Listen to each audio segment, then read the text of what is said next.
اس وقت سب سے بڑی پریشانی اور ٹینشن پاکستان والوں کے لیے معیشت کی ٹینشن، معیشت کی پریشانی ہے۔ ہر ایک کی زبان پر آج کل ایک ہی جملہ ہے کہ پاکستان کا دیوالیہ ہو گیا، پاکستان ڈیفالٹ ہو چکا ہے، اور اسی پریشانی میں ایک دوسرے سے یہی ڈسکس ہو رہی ہے کہ اب کیا بنے گا، اب تو ہم پہ کوئی اور مسلط ہو جائے گا، پتہ نہیں کیا بنے گا، ہمارے ساتھ ہونے والا کیا ہے۔ ہر کوئی شخص اسی پریشانی میں مبتلا ہے، اور یہ بات بھی اپنی جگہ بالکل بجا ہے کہ مہنگائی اس وقت عروج پر ہے کہ غریب آدمی کے لیے اب روٹی کھانا ہی مشکل ہو چکا ہے، غریب آدمی کے لیے اچھے ہاسپٹل میں علاج کروانا ہی اب ناممکن ہو چکا ہے، غریب آدمی کے لیے اچھے تعلیمی اداروں میں تعلیم حاصل کروانا ہی اب مشکل ہو چکا ہے۔ اب غریب آدمی کے لیے عام دنوں میں تو کیا، فنکشن کے موقعوں پر بھی نیا جوڑا پہننا اس کے لیے مشکل ہو چکا ہے۔ میرے دوستو، یقیناً یہ پریشانی اپنی جگہ بالکل بجا ہے، اور واقعی آج کل کے پاکستانی ان حالات سے گزر رہے ہیں۔ ڈالر کی قیمت کہاں تک پہنچ چکی، اور اسی طرح چیزوں کے ریٹ کہاں تک پہنچ چکے، اور پیٹرول کہاں تک پہنچ چکا۔ کوئی انہی چیزوں کو لے کر ٹینشن میں مبتلا ہے، اور جن کے پاس کچھ تھوڑا بہت موجود جمع شدہ ہے، انہوں نے ان چیزوں کو لے کر مذاق بنانا شروع کر دیا۔ انہوں نے کہا پھر کیا ہوا، اگر ڈالر اوپر پہنچ چکا، اگر پیٹرول اوپر پہنچ چکا تو کوئی ایسی بات نہیں، ایک نہ ایک دن ساروں نے اوپر چلے جانا ہے۔ وہ انہی چیزوں کو لے کر انہوں نے مذاق بنانا شروع کر دیا۔ میرے دوستو، بس اسی پر تھوڑی سی ڈسکس کروں گا، تھوڑی سی گفتگو اسی موضوع پر کروں گا۔ یہ بات ہلکی کرو، پہلے بالکل ٹھیک۔ یہ پریشانی کی وجہ اور ڈیفالٹ یا دیوالیہ ہونے کی اصل بنیادی وجہ کیا ہے، اس کی بے شمار وجوہات ہیں۔ ایک وجہ تو یہ بھی کہ جب گناہ عام ہو جائیں، اللہ اس کی روزی میں، اللہ اس کے کھانے پینے میں برکت کو ختم کر دیتے ہیں، گناہوں کی وجہ سے اس پر نحوست آ جاتی ہے۔ قرآن پاک میں اللہ رب العزت نے فرمایا کہ ظہر الفساد فی البر والبحر بما کسبت ایدی الناس، اے لوگو تم پر جو کچھ بھی حالات آئیں، وہ چاہے خشکی میں پریشانی ہو یا پانی کے اندر کوئی ٹینشن، کوئی مسئلہ، کوئی سانحہ، کوئی حادثہ پیش آ جائے، اے لوگو وہ تمہارے اپنے عملوں کی وجہ سے ہوتا ہے۔ قرآن پاک میں اللہ رب العزت نے بار بار کھول کے ارشاد فرمایا، اے لوگو تم نے خود اپنی جانوں پر ظلم کیا، اللہ تم پر ظلم نہیں کرتے، اللہ نہیں کسی پر ظلم کرتے۔ اللہ نے ہمیں یہ ملک کے پاکستان عظیم ملک دیا ہے، جس کے اندر ہر قسم کے خزانے اور ذخائر موجود تھے۔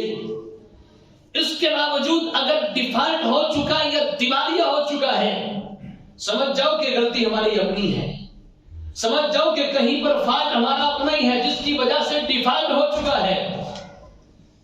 اگر کرپٹ ہو چکا ہے تو سمجھ جاؤ کہ کرپٹ کرنے والے کون ہیں، کرپشن کرنے والے کون ہیں۔ بات سمجھ آ رہی کہ نہیں آ رہی؟ اللہ نے قرآن میں کہا ہے کہ ہم کسی پر ظلم نہیں کرتے، ہم کسی کو کوئی نعمت دیں اور دے کر چھین لیں، ایسا نہیں ہوتا۔ ہاں، حتی یغیروا ما بانفسہم، جب لوگ اپنے آپ کو بدل ڈالیں، ہم اس کی دی ہوئی نعمت کو چھین لیتے ہیں۔ اللہ چیز دے کر لیتے نہیں ہیں، لیکن جب اللہ نے چیز دی، اس نے قدر نہ کی، اللہ دی ہوئی نعمت کو چھین لیتے ہیں۔ اللہ نے علم دیا سعودی عرب والوں کو، علم وہاں سے چلا، میرے پیغمبر وہاں کے، علم چلا وہاں سے، علم کا شہر وہ ہے۔ پھر جب انہوں نے قدر نہ کی، علم وہاں سے چل کے بغداد پہنچا، کوفہ، بصرہ، عراق پہنچا۔ جب وہاں پہ قدر نہ ہوئی تو پھر علم وہاں سے چل کے اس وقت بر صغیر یعنی پاک و ہند میں پہنچا۔ تو ایک چیز اللہ کسی کو دیتے ہیں، جب قدر نہ کرے تو اللہ چیز کو چھین بھی لیتے ہیں۔ اللہ نے ملک پاکستان دیا، کون کون سی نعمت نہیں ہے جو اس میں نہ رکھی ہو اللہ نے؟ ہر قسم کی نعمت ہونے کے باوجود اگر پھر بھی ڈیفالٹ بن چکا، دیوالیہ ہو چکا، کنگال ہو چکا، اس کی وجہ کیا ہے؟ اللہ فرما رہے غور کرو، ہم نے ظلم نہیں کیا، تم نے خود ظلم کیا ہے۔ تو اس کی ایک تو بنیادی وجہ کہ جب جہاں پہ گناہ عام ہو جائے، ظلم و ستم عام ہو جائے، اللہ برکت اٹھا لیتے ہیں، زیادہ ہونے کے باوجود بھی پوری نہیں پڑے گی۔ اور اس کی ایک بڑی بنیادی وجہ یہ ہے کہ جب سے پاکستان بنا تب سے لے کر اب تک یہی سنتے چلے آ رہے ہیں کہ ہم اپنے نظام کو سود سے پاک کریں گے، سود سے پاک کریں گے۔ بھئی اب تک پاک کیوں نہیں ہو رہا؟ کون سا ایسا مسئلہ ہے کہ تم اس کو پاک کیوں نہیں کرتے؟ اگر عدالت میں درخواست دی جاتی ہے کہ سودی نظام کو ختم کیا جائے، ہمارے ملک کے بینک ہی اس کے خلاف ایکشن لے لیتے ہیں، درخواست ریجیکٹ کی جائے، ہم سود کے بغیر نہیں چل سکتے۔ سود واحد ایسا گناہ ہے جس کے بارے میں اللہ نے قرآن میں اعلان جنگ کہا کہ اگر تم سودی کاروبار کرو گے، اگر تم سودی معاملہ کرو گے تو اس کا مطلب ہے کہ تم مجھ سے جنگ کر رہے ہو، تم مجھ سے جنگ کر رہے ہو۔ اور یاد رکھنا، جو اللہ سے جنگ کرے گا کبھی جیت سکتا ہے؟ کوئی اللہ سے جنگ، کوئی اللہ سے مقابلہ کر سکتا ہے؟ کوئی اللہ کو ہرا سکتا ہے؟ کوئی اللہ کو شکست دے سکتا ہے؟ یہ اللہ سے جنگ کی جا رہی ہے سود کو عام کر کے۔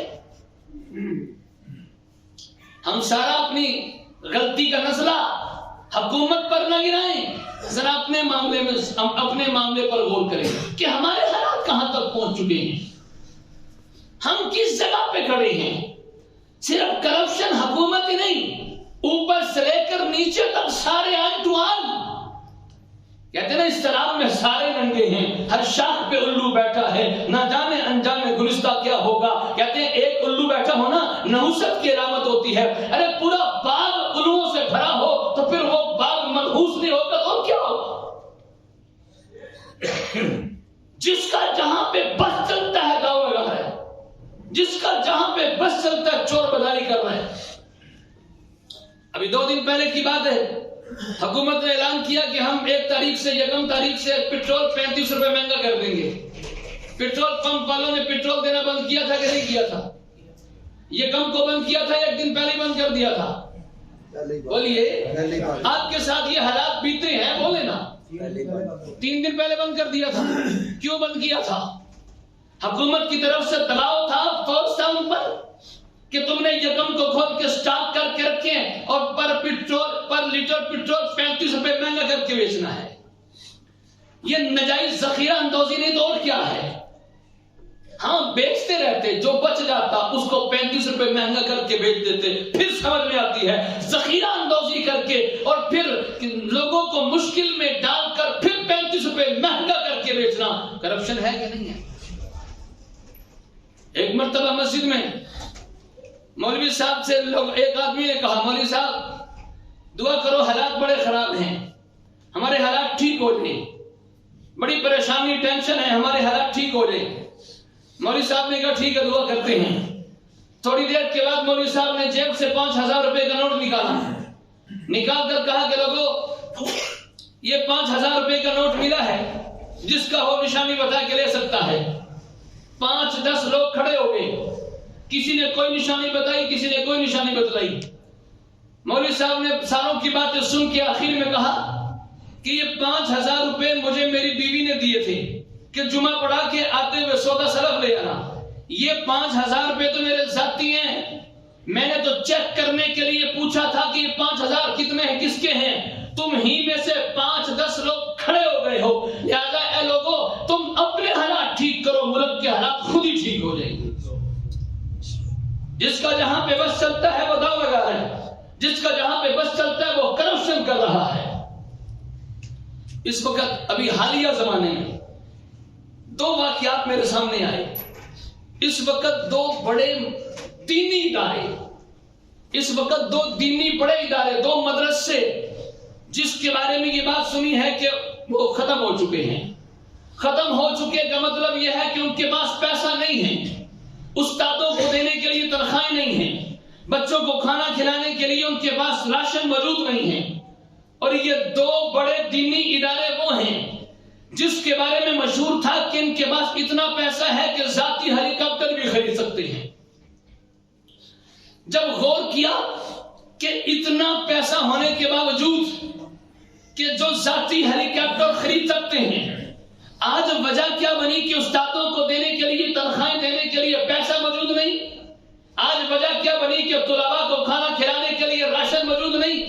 اس کی وجہ کیا بنی؟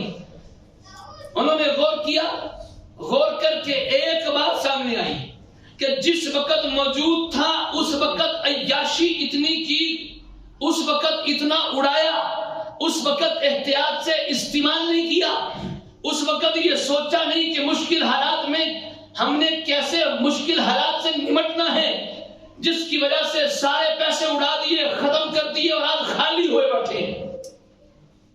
میں یہ دو دینی ادارے کی بات کر کے اب دوسری طرف آتا ہوں کہ ہمارے ملک میں ایسا تو نہیں ہے، ہمارے ملک میں ایسا تو نہیں ہے، عیاشی تو نہیں ہو رہی، ایک ایک وزیر مشیر پر، صدر وزیر اعظم پر کروڑوں نہیں اربوں روپیہ بلا وجہ کا کہیں خرچ تو نہیں ہو رہا۔ میں کسی سرکاری ادارے میں گیا، وہاں پر ایک ساتھی میرے ساتھ تھا اور اس کی فیلڈ تھی یہ مشینری کی، ٹیکنیکل انجینئر تھا۔ اس نے دیکھا کافی مشینیں خراب پڑی ہیں، اس نے مجھے بتلایا کہ ایک ایک مشین کروڑوں روپے کی ہے۔ ناصر صاحب سے پوچھ لیں کیا ریلوے میں بے شمار وہاں پہ ریلوے لائن اور وہاں پہ چلنے والی ٹرینیں بیکار نہیں پڑی ہوئی؟ جب اللہ دے قدر نہ کرے تو اللہ چھین لیتا ہے۔ تو اس لیے میرے دوستو، بات اصل یہ ہے کہ ہم نے خود حلال کو حرام کیا، جس کی نحوست ہمارے حرام کی وجہ سے ہم پہ پڑ گئی۔ ہم اپنے حرام پہ غور کریں، کہیں ایسا تو نہیں کہ غلطی ہمارے اندر ہے، کہیں ایسا تو نہیں کہ حرام کاری میں ہم مبتلا ہوں۔ ہم نے اللہ کی طرف سے دیے ہوئے حلال کو حرام بنا دیا، جس کی وجہ سے اللہ نے ظالم حکمرانوں کو ہم پہ مسلط کر دیا۔ کبھی مہنگائی کی صورت میں عذاب ہے، کبھی کسی اور صورت میں عذاب ہے۔ یاد رکھنا، جو چیز حرام ہوتی ہے وہ حرام ہی ہوتی ہے، اس کی صورت جتنی مرضی بدل دیں، جون سا مرضی سٹیکر لگا دیں، اس کے اوپر جو مرضی لکھ دیں، لیبل جو مرضی لگا دیں، لیکن حرام حرام ہی ہوتی ہے، حرام کو حلال نہیں کہہ سکتے۔ آپ کتے کے بارے میں کہنا شروع کریں، یہ بکرا ہے، بکرا ہے، بکرا ہے، صبح سے لے کر رات تک بکرے کی تسبیح پڑھے، مجھے بتاؤ کتا بکرا بنے گا کہ نہیں بنے گا؟ کتا کتا رہے گا اور بکرا بکرا ہوتا ہے۔ سود حرام ہے، اس کو کبھی حلال نہیں کہہ سکتے۔ بے حیائی کی نحوست ہوتی ہے کہ نہیں ہوتی؟ بولو، بے حیائی کی نحوست ہوتی ہے کہ نہیں ہوتی؟ اگر کوئی اپنی ماں کے ساتھ زنا کرے، نحوست ہے کہ نہیں ہے؟ آواز نہیں آ رہی، نحوست ہے کہ نہیں ہے؟ نبی پاک صلی اللہ علیہ وسلم نے فرمایا کہ اگر کوئی سودی کاروبار کرتا ہے، لین دین کا معاملہ کرتا ہے، یہ 36 مرتبہ اپنی ماں کے ساتھ زنا کرنے سے بھی برا کام ہے جو سودی کام کرتا ہے۔ ابھی چند دن پہلے مجھے پتا چلا، ہمارے ایک محلے کا ہے، اس نے یہ کام شروع کیا، لوگوں کو پیسے دینا لینا شروع کر دیے۔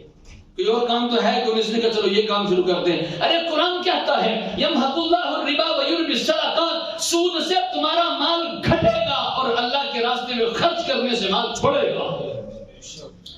اللہ کے راستے میں مال دینا ختم کر دیا۔ اللہ کے راستے میں مال دینے کے بارے میں فوراً دل میں خیالات ہوئے کہیں ختم نہ ہو جائیں، ہوئے کہیں پہ ختم نہ ہو جائیں، غریب نہ ہو جائیں، کم نہ پڑ جائیں۔ سال پہلے کی بات ہے، ایک شخص میرے پاس آیا، کہتا مولوی صاحب میں مسجد میں کچھ پیسے دینا چاہتا ہوں تو کہیں صحیح جگہ پر لگا لیں۔ میں نے کہا ٹھیک ہے، اچھی بات ہے بھائی دے دیں۔ کہتا صحیح جگہ پہ خرچ کر رہا ہوں، کوئی غلط تو نہیں کر رہا؟ ہاں میں نے کہا بالکل ٹھیک جگہ پہ خرچ کر رہے ہو۔ کہتا 100 روپیہ میری طرف سے مسجد میں شامل کر لو۔ بات سمجھ آئی ہے؟ 100 روپیہ دینے کے لیے بڑی تحقیق کی جا رہی ہے۔ حرام کاموں پہ خرچ کرنا کبھی تحقیق نہیں کریں گے، حرام تو نہیں ہو رہا، چیک کریں کہ حرام تو نہیں ہو رہا، اس کی وجہ سے ہمارے کاروبار میں کہیں نحوست تو نہیں بڑھ جائے گی۔ تو حرام کسی بھی صورت میں آ جائے، حرام حرام ہی رہے گا۔ بعض لوگ تعویلیں پیش کرتے ہیں، اپنی طرف سے دلیلیں پیش کرتے ہیں، کہتے ہیں نا من حرامی تے حجتا ڈھیر، جس کا اپنا من حرامی ہوا پڑا ہو، جس کا اندر بگڑا ہوا ہو، پھر وہ بڑی تعویلیں پیش کرے گا۔ اور نہیں جی نہیں، میرا مقصد یہ تھا، میں کہنا ہی وہ چاہتا تھا۔ ارے جس بات کو میرے رب نے حرام کہہ دیا وہ حرام ہی رہے گا۔ کوئی مولوی اس کو حلال نہیں کر سکتا، کوئی وقت کا شیخ، کوئی بڑا مفتی اس کو حلال نہیں کر سکتا، حتیٰ کہ جس کو اللہ نے حرام کیا نبی بھی حلال نہیں کر سکتا۔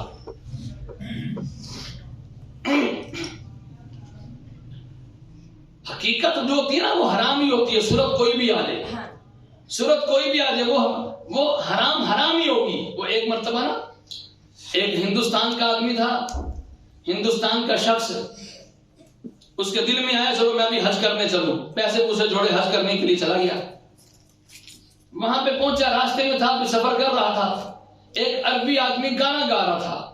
ہندوستانی آدمی نے عربی آدمی کو گانا گاتے ہوئے سنا تو اس کی آواز بڑی عجیب سی تھی، بڑی خراب سی آواز تھی، پھٹا ہوا گلا۔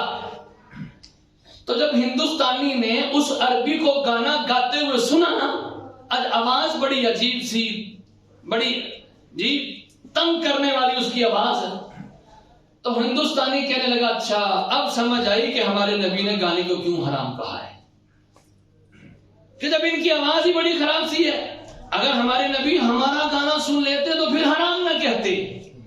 بتاؤ بات صحیح ہے کہ غلط ہے؟ بھائی بات بالکل غلط ہے۔ اچھی آواز میں گائیں تب بھی حرام ہے، اور بری آواز میں گائیں تب بھی حرام ہے۔ سود کو نام کوئی بھی دے تو تب بھی حرام ہے۔ شراب حرام ہے کہ نہیں ہے؟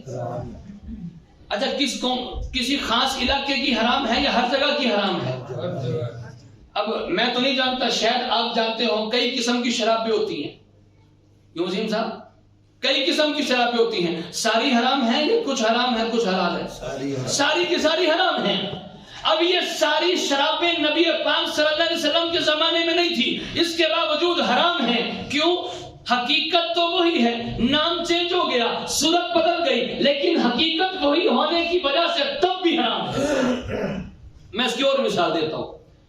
نبی پاک صلی اللہ علیہ وسلم کے زمانے میں جب حضور ہجرت کر کے مکہ سے مدینہ چلے گئے، 8 سال کے بعد دوبارہ مدینہ میں آئے، دوبارہ مکہ میں آئے عمرہ کرنے کے لیے، نبی پاک صلی اللہ علیہ وسلم نے فرمایا مکہ والے کہیں یہ نہ سمجھیں کہ یہ صحابہ کمزور ہو گئے، مکہ چھوڑ کے گئے مدینہ گئے کمزور ہو گئے، کہیں یہ نہ سمجھیں کہ ان کو کھانے پینے کے لیے کچھ نہیں ملتا، لہذا اے میرے صحابہ تم دایاں کندھا ننگا کرو، جس وقت تم نے احرام باندھنا ہے تو احرام میں دایاں کندھا ننگا کرو، چادر دائیں کندھے کے نیچے سے لے کے بائیں کندھے پر رکھو، تاکہ ان کو پتا چلے کہ ان کا جسم اب بھی طاقتور ہے، ان کا جسم اب بھی مضبوط ہے۔ اور جس وقت تم نے خانہ کعبہ کا طواف کرنا ہے، پہلے 3 چکروں میں تم نے تھوڑا سا اکڑ کر، جس کو رمل کہتے ہیں، تھوڑا سا اکڑ کے کرنا ہے، تاکہ پتا چلے کہ مکہ کہ یہ صحابہ کرام کمزور نہیں ہوئے، طاقت اب بھی بحال ہے۔ میں آپ سے پوچھتا ہوں، وہ تو وہاں تو